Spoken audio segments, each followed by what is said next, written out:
पुरुष, रात्री एकटं असताना कधी असं झालंय का की वाटतंय, अरे खोलीत आपल्याशिवाय अजून कोणीतरी आहे? हो ना, अगदी अंगावर शहारा येतो. पण खरंच ती भुताची भीती असते की त्यामागे काहीतरी वेगळंच आहे? चला तर आज आपण याच गूढ गोष्टीचा उलगडा करूया.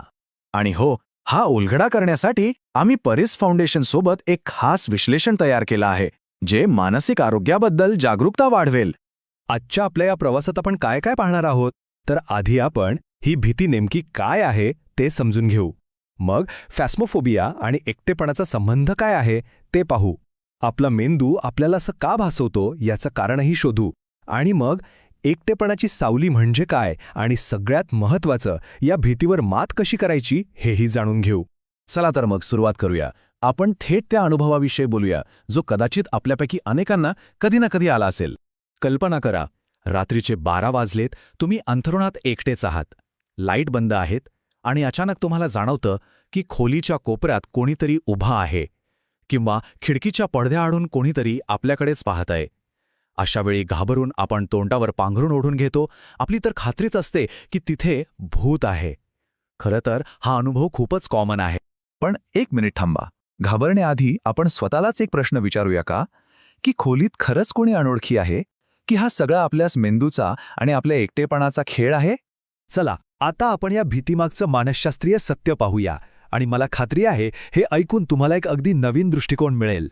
तर बघा, वैद्यकीय भाषेत भूतांच्या या भीतीला फॅस्मोफोबिया असं म्हणतात. हो, ही एक क्लिनिकल संज्ञा आहे, म्हणजे यावर शास्त्रशुद्ध अभ्यास झालेला आहे.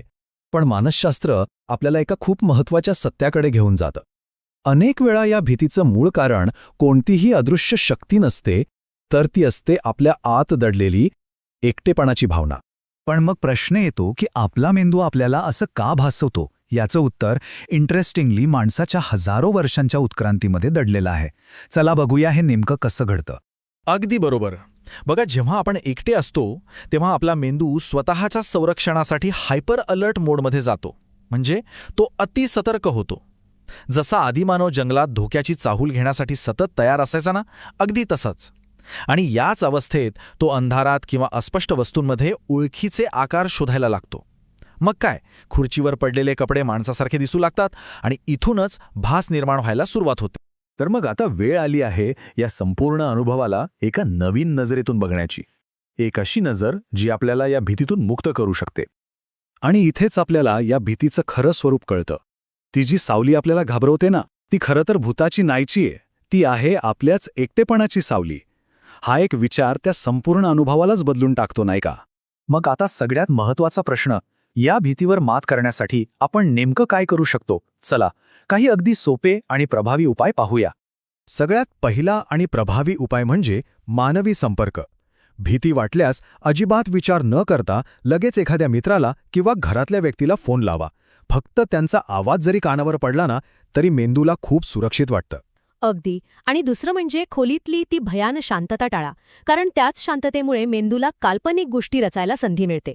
त्याऐवजी फॅनचा आवाज, एखादं शांत संगीत किंवा व्हाईट नॉईज लावा. आणि हो, तिसरी आणि सर्वात महत्त्वाची गोष्ट म्हणजे स्वतःशी बोला. आपल्या मनाला समजावून सांगा की मी एकटा असल्यामुळे माझा मेंदू मला फसवतोय, प्रत्यक्षात इथे कोणीही नाही. म्हणूनच या सगळ्यातनं एकच गोष्ट सिद्ध होते.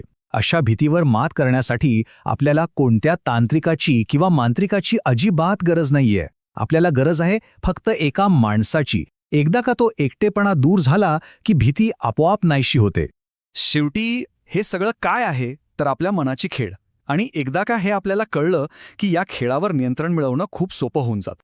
जर तुम्हाला या विषयावर अधिक माहिती हवी असेल किंवा व्यावसायिक मदतीची गरज वाटत असेल तर आपण मानसतज्ञ डॉक्टर अजित पाटील यांच्याशी संपर्क साधू शकता.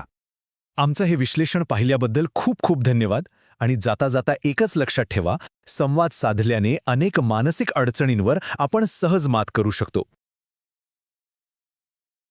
मनाचे खेळ, परिस फाउंडेशन.